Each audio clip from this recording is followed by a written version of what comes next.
가장 행복한 때를 떠올리세요. 사랑하는 사람들의 이름을 계속 부르세요. 앞으로 만날 행운과 성공을 상상해 보세요. 이런 얘기 어디서 많이 듣습니까?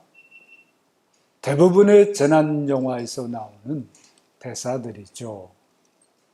화산 폭발로 피한 굴 속에서 도무지 빠져나갈 길이 없어 보일 때, 거대한 해일로 배가 뒤집혀져서 살 길이 막막할 때, 비행기가 사막 한가운데 추락해서 고립무원일 때, 사람들은 이런 말들을 나누면서 서로 용기를 북돋워 줍니다. 다음 무엇을 뜻하는 것일까요? 재난에서 사람들이 겪는 가장 큰 고통은 재난 자체보다도 홀로 버려져서 아무도 모르게 죽게 된 그 고립감이라는 사실을 반증해 주는 말이라 하겠습니다. 코로나19 재난으로 생긴 사람들이 앓고 있는 고통을 코로나 블루, 코로나 우울증이라고 한답니다. 코로나에 감염되어서 큰 고통을 겪고 완치를 받았으나 곱지 않은 주변의 시선으로 인해서 외로움이 만만치 않다고 합니다. 언제 코로나에 걸릴지 모른다는 불안이 일상의 평안을 다 깨트려버리고 맙니다. 그동안 당연하게 누려왔던 친지들을 만나고 수다를 떨고 밥 먹고 지지고 볶는 일상의 행복이 비대면으로 다 사라져버려서 깊은 우울에 빠지게 된다고 합니다. 당장 수입도 줄고 사는 게 너무나 빡빡해져 버려서 당혹감에 어쩔 줄을 모르고 지내는 것. 코로나 분류의 여러 모습이라 하겠습니다. 이런 코로나 분류의 본질은 비대면 상황에서 홀로 되었다고 하는 고립감에 있는 듯 합니다. 십자가를 앞에 둔 예수님과 제자들이 만난 고통의 본질도 고립감이라는 면에서는 크게 다르지 않는 듯 합니다. 예수님은 홀로 십자가에 달려 대속의 죽음을 피할 수 없다는 사실에 몹시 힘들어 하셨죠. 제자들은 예수님 없이 세상에 버려진다는 사실에 참으로 고통스러워했습니다.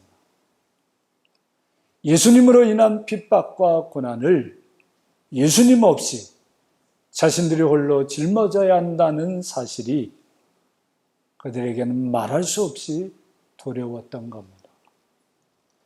동료 제자들이 있기는 해도 예수님이 안 계신 가운데 이제 이 제자 공동체는 와야 될 수밖에 없다고 생각하고 그 모든 고난과 핍박을 자신들 각자 홀로 받아야 한다는 사실이 그 제자를 너무나 힘들게 만들었던 겁니다. 제자들에게는 홀로 세상에 내던져지는 것으로 느껴졌겠죠. 그들이 예수님과 함께 꿈꿔왔던 세상이 사라지는 것을 뜻하고 그들의 인생도 어찌해 볼 수 없이 끝장나는 것으로 생각하게 되었던 것입니다. 그런 가운데서 예수님과 대화를 하면서 예수님의 말씀을 자의적으로 이해하고 그런 믿음으로 위로를 받으려고 했으나 그건 제자들의 생각에 불과했던 것입니다.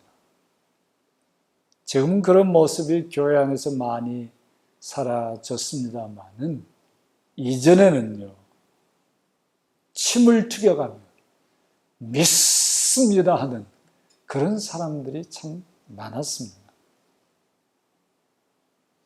무엇을 믿는지 헤아려 보지도 않고 그저 자기가 믿고 싶은 것을 그렇게 표현하는 경우도 많았어요. 실제로 하나님의 말씀이나 복음과는 상관없는 경우도 많았습니다. 어떤 부흥사가 그런 얘기를 했습니다. 성도 여러분, 할렐루가 뭔지를 아십니까? 저기 남원에 가면 강환루가 있고 또 평양에 가면 을밀대가 있고 그런 것처럼 하나님 나라에는 할렐루가 있습니다. 믿습니까? 그러니까 그 성도들이 믿습니다. 아멘. 그랬다는 얘기도 있습니다. 그게 뭔 소리겠어요? 이런 현상의 한 신학대학 교수님이 이런 얘기를 했습니다. 자기도 안 믿어지니까 오히려 그렇게 믿습니다라고 자기 체면적으로 말하는 것이 아니겠어요? 그런 자의적인 생각과 믿음은 언제 무너질지 모릅니다. 예수님께서 제자들이 이제는 우리가 믿사옵나이다 라고 말했을 때 이제는 너희가 믿느냐라고 반문하신 것은 그런 제자들의 자의적인 믿음을 지적해 주신 말씀입니다. 우리 시대 사람들이 코로나 블루에서 위로받고 탈출하려는 여러 시도도 본질적인 해결이 아닌 자의적인 면모를 많이 가지고 있습니다.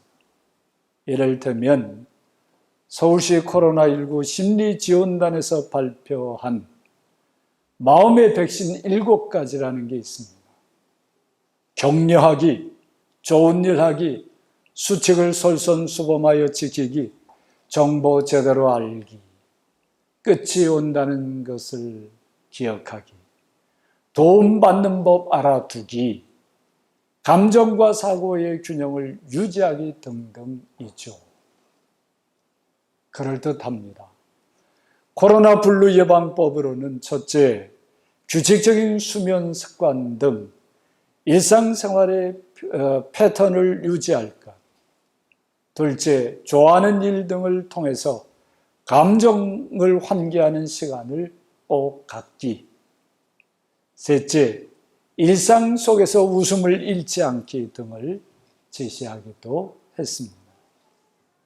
그러나 이것들은 코로나 블루의 본질적인 해결이라 하기는 어렵지 않습니까? 어떻게 하면 이 여러 재난과 코로나 블루를 본질적으로 해결할 수 있겠습니까? 예수님께서 자의적 믿음에 빠져있는 제자들에게 말씀해 주십니다. 보라, 너희가 다 각각 제 곳으로 흩어지고 나를 혼자 둘 때가 오나니 벌써 왔도다. 십자가는 사람들이 겪는 가장 큰 재난과 같은 측면이 있습니다. 예수님은 이 십자가를 홀로 겪으셨지요. 내가 주와 함께 죽을지언정 주를 부인하지 않겠나이다 라고 장담하던 제자들이 있었지만 그들은 결국 다 각각 제 곳으로 흩어지고 홀로 그 길을 걸어가셔야 할 것을 예수님은 직감하고 있었던 것입니다. 그럴 때 사람이 느끼는 가장 큰 고통은 무엇이겠습니까? 외로움이죠. 고립감입니다. 그 고립감은 견뎌내기 어려운 무시무시한 무게로 사람을 짓누릅니다. 예수님은 어떻게 그 고립감을 이겨내신 것입니까? 그러나 내가 혼자 있는 것이 아니라 아버지께서 나와 함께 계시느니라.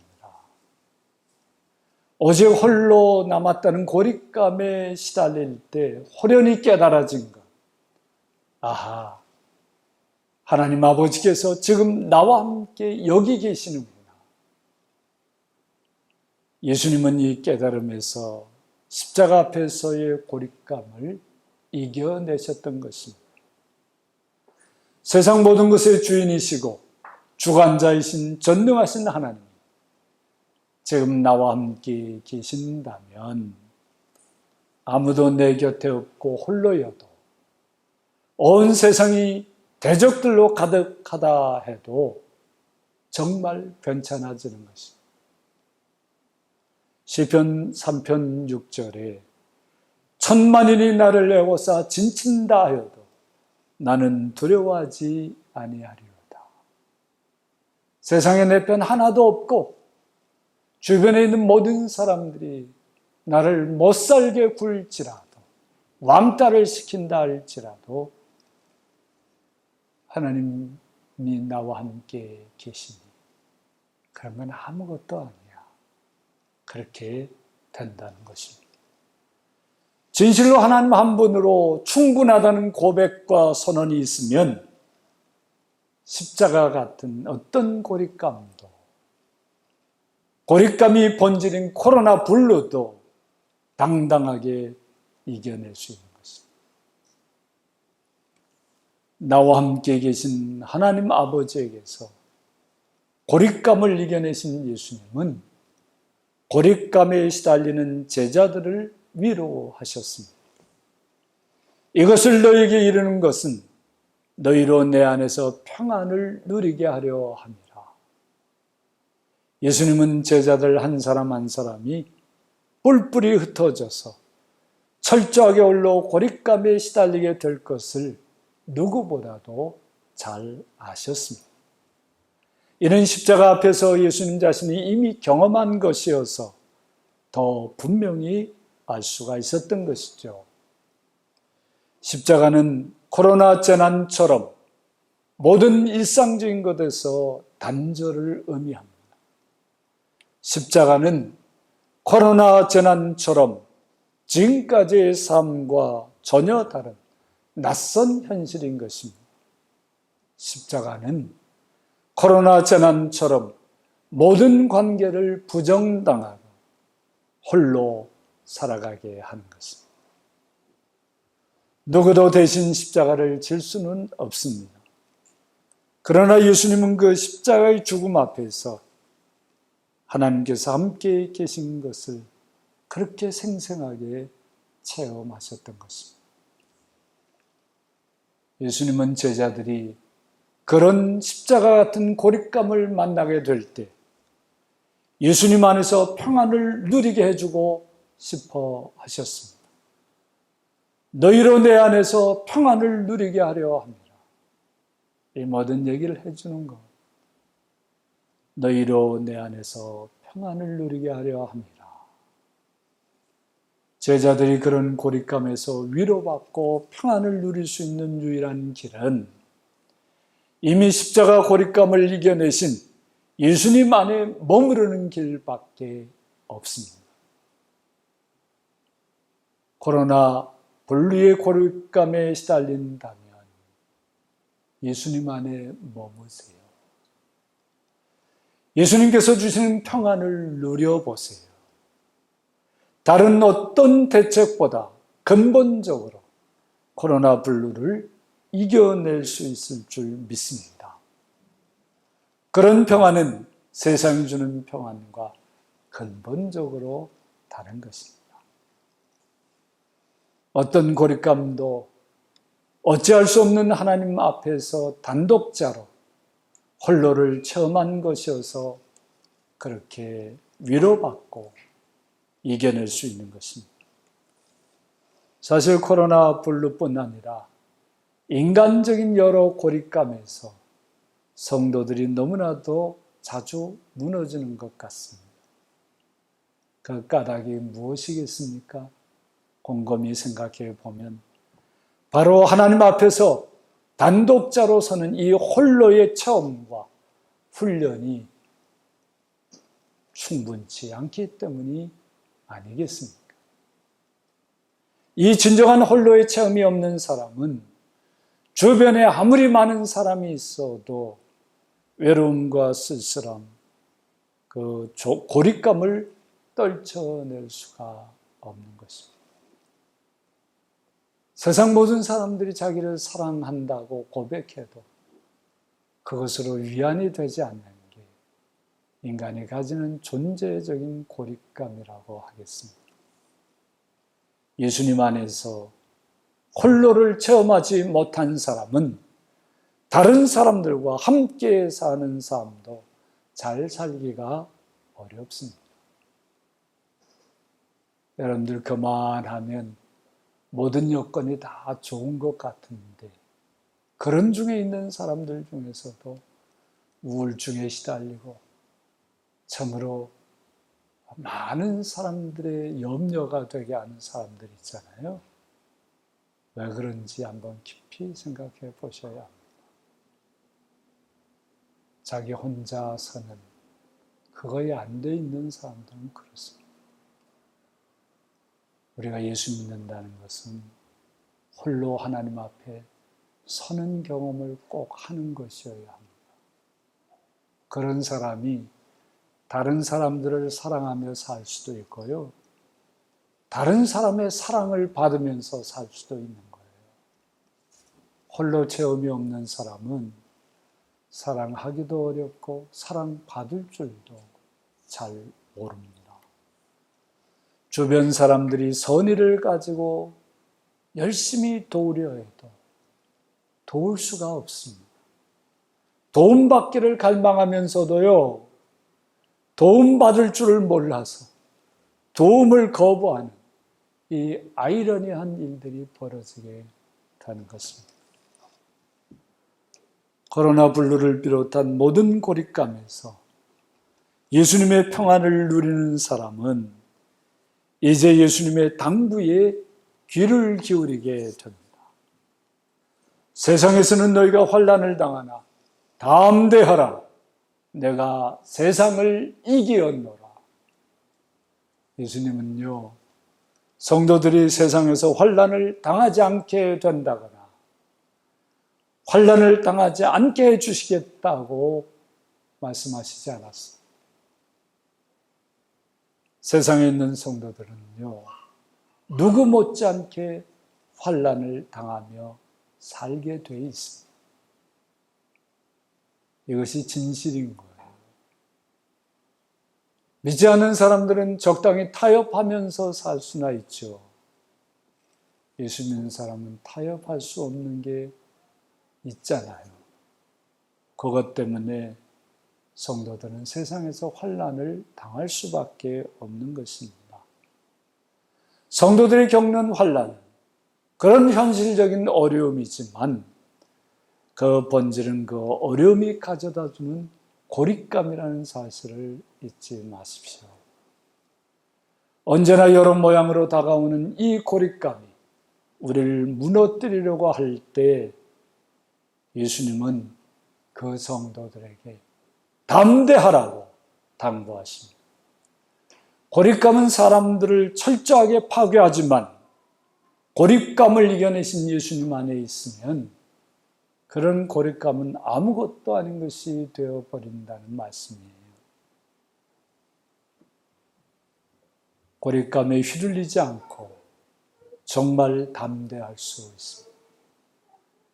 우리는 세상에서 환난을 당할 때, 고립감으로 무너지려고 할 때 담대하게 외쳐야 합니다. 내 안에는 세상을 이기신 예수님이 계십니다. 나는 예수님 안에서 평안을 누리고 있다. 이렇게 고백하고 선포함으로써 모든 환난과 고립감을 물리치고 승리의 길로 나아갈 수 있게 된 것입니다. 사랑하는 성도 여러분, 코로나 블루의 현실에서도 하나님께서 나와 함께 계심을 믿고 코로나 블루의 고립감을 이겨내시기를 바랍니다. 예수님 안에서 평안을 누리며 위로를 받고 예수님의 당부대로 환난을 당해도 담대하게 세상을 이기면서 우리 주님을 찬양합시다. 아멘.